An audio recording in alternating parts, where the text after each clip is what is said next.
মা মারা গিয়েছে 14 বছর। তুমি তো বিদেশে পড়ে থাকো আর আমি একা একা ঘরে শুয়ে থাকি। তোমার আব্বা কত বড় চরিত্রহীন, তুমি শুনলে তোমার শরীরের রুয়া শুধু কেঁপে উঠবে। বৈশাখী, কি বলছো তুমি এসব? সব এই কপালের পাক, বুঝতে পেরেছো বাবা? সে কি রে, কপালের পাক মানে কি হয়েছিল? সেরকম কিছু না বাবা, যে প্লেনটাই করে আমি আসছিলাম তার তেল শেষ হয়ে গিয়েছিল মাঝ রাস্তায়। তার রাতে আর তেল ভরা হয়নি, ভোরের দিকে তেল ভরে আমাকে সকালে নামিয়ে দিল। ও, সেই জন্য দেরি হলো। বৈশাখী কোথায় বাবা? তাকে তো দেখতে পাচ্ছি না। কি আর বলবো বাপ, তোকে ছেলে হোস না, ওই জন্য সব কথা বলতে পারি না তোকে। কেন বাবা, কিছু হয়েছে? আসলে সত্যি কথাটা কি জানিস তো বাপ, রাগ করিস না জানো কথাটা বললি আবার। না না বাবা, এটা আবার আগের কি আছে তুমি বলো। তোর বইয়ের চাল চলন মতি গতি আমার ভালো লাগে না। Anything wrong? সেই রকমই ভাব। তাই নাকি বাবা? দিনে 2বার পাল্লা যাবে, 3বার 4বার করে ড্রেস পাল্টাবে। তাহলে তুই বল, সে বৌমায়ের মতো বাড়িতে থাকবে, সে ওরকম করে কেন? এই যে তুই বিদেশ থেকে বাড়ি এলি, তার তো বাড়িতে থাকার দরকার। তাহলে বাড়ি থেকে হুটহাট করে সে এখানে ওখানে বেরিয়ে যাবে, কাউকে কিচ্ছু বলবে না। আবার আমি কিছু বলতে গেলে আমাকে বলবে বাবা আপনি বকছেন কেন, আপনি নিজের কাজ করেন। তাইলে ওগুলা কি বৌমায়ের পরিচয় বল? এরকম জিও করছে, তুমি আগে বলনি কেন ফোন করে আমাকে? আর বাপ রে বাপ, শোনা, আমার কোনো বাপই চাই না তার নিজের ছেলের সংসার ভেঙে দিতে। তাই আমি তোকে এই সমস্ত কথাগুলো বলিনি, ঠিক আছে? এবার তুই বাড়ি এসেছিস, ফলো রাখবি, দেখবি, তারপরে তুই নিজেই বিচার করবি। ঠিক আছে বাবা, এরকম যদিও করে থাকে তাহলে তো আমি দুই ধারের এক ধার করেই ছাড়বো। এখন মাথা গরম করিস না, আগে দেখ বুঝ শুন, তারপরে যা ভালো বুঝবি করবি, বুঝলি তো? এখন তুই ঘরে যা, একটু বিশ্রাম কর যা। যার জন্য আমি বিদেশে গিয়ে টাকা পয়সা ইনকাম করে তার সুখের জন্য এত কিছু করছি, আর সেই যদি রং রস করে বেড়ায় তাহলে কি সেটা সহ্য করা যায় বলো? সেটা তো যায় না রে বাপ, সেটা তো আমি বুঝি, কিন্তু বৌমাজি বুঝছে না। তার এখন ভরা যৌবন উতলি পড়ছি, সে এখন দামড়া সার খুঁজে বেড়াইছি, বুঝলি তো? বলছি বুঝলে আবার রাগ করিস না জানো। তোমার কথা যদি সত্যি হয় বাবা, ওর গায়ে থেকে চামড়া আমি খুলে নেবো, বিট লবণ মাখাবো। বুঝতে পেরেছো তো বাবা, আমিও এক বাপের ছেলে। ঘরে যা, ঘরে যা, ঘরে গিয়ে বিশ্রাম কর যা।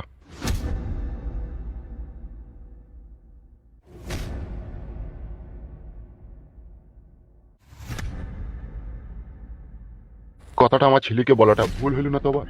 কি করবো আমি, যেটা সত্যি সেটা তো বলতেই হবে। না বললে তো দিনের দিন সাহস পেয়ে যাবে, ওর তো হিম্মত বাড়তেই থাকবে। ও তো আরো নোংরা কাজের সাথে জড়িত হবে, তখন মান সম্মান ইজ্জত নিয়ে টানাটানি লেগে যাবে। আব্বা গো, আব্বা। তুই চলে এইছিস বাপ, আয় আয় আয়। ভালো আছে তো আব্বা? হ্যাঁ বাপ, আমি ভালো আছি, আয় আয় আয়। দি খবর কি রে বাপ, শোনা ফালতু বাড়ি বিক্রি হয়ে গেল? এই দেখো আব্বা পয়সা। বাহ বাহ, আরে ফালতু, বাহ বাহ। তুমি এখনই চলো আব্বা ফুটুর কাছে। অত চিন্তা কিসের, সন্ধ্যেবেলায় যাবো, এখন আমার ছেলে বাড়ি এসে। তাই নাকি আব্বা? হ্যাঁ, তখন ওই ঘরে চো। এসো।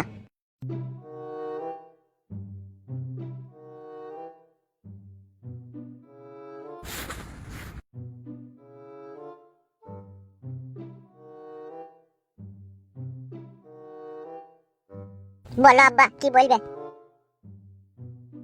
চৌকির উপরে বস, বলছি। বলো আব্বা। বাড়িটা ক টাকায় বিক্রি করলি? 1,40,000 টাকা আব্বা। কেন এত কম টাকা কেন? দিচ্ছে না, বাড়িতে সেই জঙ্গল হয়ে গেছে বুঝি, টাকা কম দিল। ও আব্বা গো, তুমি কি কিছু চিন্তা ভাবনা করছো নাকি? না না, কি আর চিন্তা ভাবনা করবো, ছেলেটা এখনই বাড়ি এলো, তা বৌমা বাড়িতে নাই। ও বাজার মাজার করতে গেছে, এখনই চলে আসবে। না রে, ও বাজার যাবার নাম করে বিশাল কিছু করে, সে আমার কাছে সব খবর এসে। আব্বা গো, তাহলে এটা কি করবো বলো? তুই কি বলছিস, টাকাটা দিয়ে আসবি বলছিস নাকি? হ্যাঁ, তো সেই জন্যই তো বাড়ি বাইরে গেলাম, ফটাস করে বাড়ি বাইরে গেলাম, ফটাস করে আবার কাজে লাগিয়ে দেবো। তাহলে চো, টাকাটা ফুটুকে দিয়ে আসি আর মেয়েটাকে বলে আসি, চো। চলো আব্বা।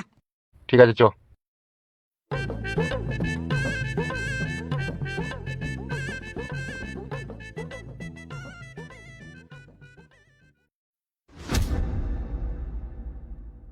আমি যে তার স্বামী, আমি যে বিদেশ থেকে বাড়ি এসেছি, তার কোনো হুঁশ জ্ঞান আছে? এখনো বাড়ি আসার কোনো নাম ঠিকানা আছে তার? বাবা তাহলে কথাটা মিথ্যে বলেনি, নিশ্চয়ই কার সাথে কোনো সম্পর্ক রেখেছো। আমি যে বাড়ি আসবো সে তো ভালোভাবেই জানে, কিন্তু আমার বউ এখন কোথা, ভাবতে হবে, নাইলে হবে না। যেখানেই ও থাকুক, আজ বাড়ি এলে একটা ফয়সালা করবোই আমি। ঘরে ভাতারকে রেখে দিয়ে ও কার সাথে কি করে সেটাই ওকে জিজ্ঞেস করবো। তাহলে কাকে নিয়ে চিন্তা করছো তুমি? চিন্তা করছি আমি আমার শ্বশুরকে নিয়ে। কেন বৈশাখী, শ্বশুরকে নিয়ে তুমি চিন্তা করছো? কি আর বলবো তোমাকে, আমার শ্বশুর আমাকে একদমই দেখতে পারে না। কেন, কিসের জন্য দেখতে পারে না জানতে পারি? তোমার সাথে আমার যে ভালোবাসার সম্পর্ক আছে সেটা আমার শ্বশুর সন্দেহ করে, জানে। তাই নাকি? হ্যাঁ গো, আমি কি তুমি মিথ্যা বলছি নাকি? তাহলে তোমার শ্বশুর তোমার ভালোবাসার পথের কাঁটা হয়ে দাঁড়িয়েছে, তাই তো? সেই রকমই ভেবে নাও। উপড়ে দেবো কাঁটা? কি বলছো, মার্ডার করে দেবো তোমার শ্বশুরকে? যদি জানাজানি হয়ে যায়? জানাজানি কিছুই হবে না, যদি ওকে প্ল্যান করে মার্ডার করি তাহলে কেউ জানতে পারবে না। সেটা কিরকম প্ল্যান করবে তুমি আবার? মানুষকে মারতে আবার কোনো প্ল্যান লাগে? হ্যাঁ, যেহেতু সুরের বাচ্চা তো তোমার শ্বশুর, তুমি ওকে খুবই শর্টকাটে সরিয়ে দিতে পারবা। কেমন করি? রাত্রে ভাত খাওয়ার পরে দুধ খেয়ে হয়তো নাকি ও? হ্যাঁ, প্রতিদিনই 500 করে দুধ খায় কাদা কুকুর বেটা। তাইলে ওই কাদা কুকুর বেটাকে দুধের সাথে বিষ খাই দে, না থাকবে বাঁশ, না বাজবে বাঁশুরি। তাইলে পথের কাটা সাফ হয়ে যাবে, আর তোর আর আমার ভালোবাসাটা আরো মজবুত হয়ে যাবে। আর তোর স্বামী তো বাড়িতে থাকে না, ও তো 6 মাস 9 মাস পর একবার বাড়ি আসে। আমি এই বাড়িতে সবসময় রাজ করব। কি বলছো জান, আমার প্ল্যানটা তো ভালোই। সবই তো বুঝতে পারছি, কিন্তু কেউ জানতে পারবে না তো যে আমি তোদের সাথে বিষ পাইল করে খুঁয়ে দিয়েছি।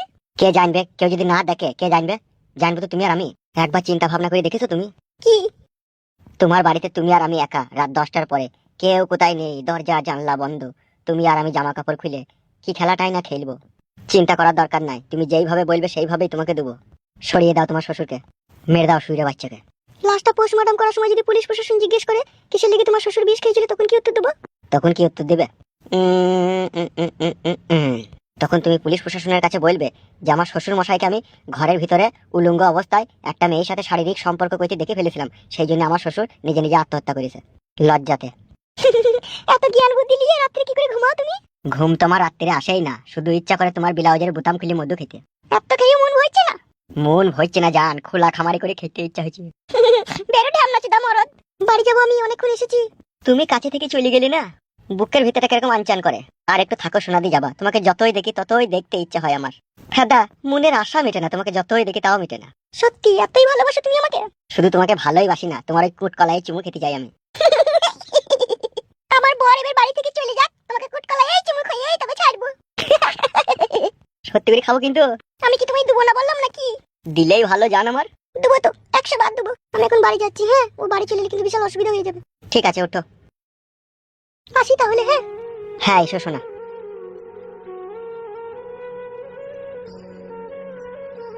উফ, হাইরে তোর ভরা জৈবন, তোর ওই জৈবনের সাগরের ডুব মেরে আমার উমুড়ি খেতে খুবই ইচ্ছা করে রে। জানি না কবে তোকে অন্ধকার রাতে পাবো রে। আর যেদিনকে তোকে পাবো 440 ভোল্টেজ দিয়ে তোকে শট মারবো। আর এমন শট মারবো তোকে, তোর মৃত্যু শেষ নিঃশ্বাস অব্দি আমার কথা মনে থাকবে। আর এক শটেই ব্লাডার ফাটিয়ে দেবো। তাহলে এখন কি করবো কাদা? এখন বাড়ি গিয়ে বাথরুমে গিয়ে ডাব শ্যাম্পু দিয়ে হ্যান্ডেল মেরে দিগা, দুধের স্বাদ ঘোলেই মিটিয়ে।